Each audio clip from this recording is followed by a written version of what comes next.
Hi, welcome back to my channel. Hope you're doing well. So today is the video that you have seen over the internet for a month. Right now, I'm a bit late for this video because today's Feb and these kind of video come early January because the video is about what's in my camera bag 2025. Let's start with the main thing, and that is the camera bag. I have been using the GoPro 450 AWO version 2 for more than a year now. The bag itself is really good and really flexible and versatile. But there was one thing that I felt it lacks, and that is organization, compartments, because it has none of those. Organization is available in sense of you can organize how you place your camera or different kind of kit that you carry with you. But other than that, there are no external organization for your kit, because even if I had to take a memory card out, I had to unzip the whole bag and then take out the pouches. Since I was storing everything in the pouches, it was taking space that was meant for the lens or other knick-knack that you carry in your camera bag. So being fed up with this, I jumped to another bag that I'm currently using for more than a month now, and that is from Ulanzi. There are two things that basically pulled me towards this camera bag. One is the organization. It has external storage compartments so that you can basically put your stuff that you require on a daily basis so that you don't have to unzip the whole bag. And number two is it has dedicated storage for the batteries that you own, which is not a huge deal, but coming to the point where it has external storage for other stuff that I carry and I don't have to carry pouches, it's a huge win. The bag is totally water resistant. I won't go with the waterproof, even though it has YKK zippers, which are much smoother as compared to the low pro ones. The zippers on this camera bag are coated, but I won't go that far saying that it's totally waterproof, and I don't want to test it. Other and important thing is it expands. So it basically goes from 25 to 30 liters, and which is really good, because if you want to carry a gimbal or anything. For me, if I'm going out in a trip that is for 2 or 3 days, I can pack my clothes into the same bag that is carrying my camera gear rather than carrying an additional bag for my clothes.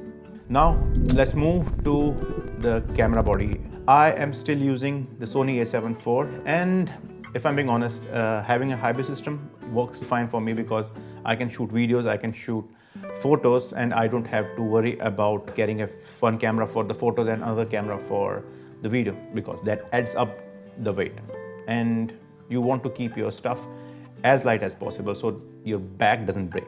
Shoots 4K, 60, 30, 24, 120 with no crop, but it's 1080p, 422, 10-bit log. I used to carry another camera body with me that was a Canon 7070, which, if I'm being honest, I didn't use that much. It was just a secondary camera. But since I am in the process of shedding down or basically minimizing the gear that I carry, I have long sold it. So this is the only camera body that I carry. And coming to the integral part of the camera body, that is the lenses. I only have two lenses, if I'm being honest.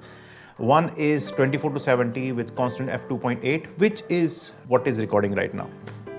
f2.8 being constant aperture gives me a flexibility to let more light into the sensor so that I can shoot in any scenario that I want. And the other lens is the telephoto lens, which is primary lens for the photography, because I like mountains, I like to be in the mountains, and 70 to 200 f4 gives me that range where it's not too far to capture the shot. Mountains are generally really far away from where you're standing, right?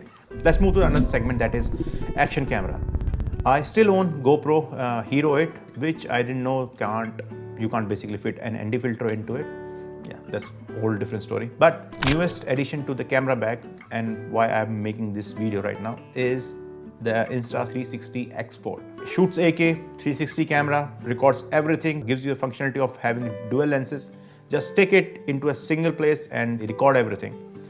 And why I invested into this is because I recently started using my bike more and I wanted to record everything. So I've invested into a 360 camera so that it records everything, and in post-processing I can decide where I want the camera to pan or what to show.